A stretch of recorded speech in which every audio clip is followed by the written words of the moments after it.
Hi guys, আশা করি সবাই ভালো আছেন। আজকে আপনাদের মধ্যে আমার গিন্নি একটা মুরগির মাংসের ঘরোয়া পরিবেশে রান্নার ভিডিও নিয়ে এসেছে। আপনারা দেখতে পাচ্ছেন, প্রথমে সে পেঁয়াজ কুচি তেলে দিয়ে নেড়ে নিল, লাল করে নিল, তারপরে মরিচ সহ হলুদ সহ অন্যান্য উপকরণ দিয়ে দিল লবণ সহকারে। তারপরে অনেকক্ষণ নাড়তে থাকলো।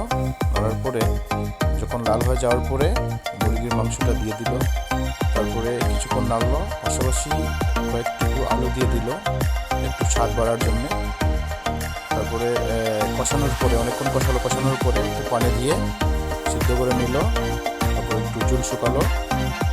তারপরে দেখেন মোটামুটি প্রস্তুত হয়ে গিয়েছে, কালারও চলে এসেছে।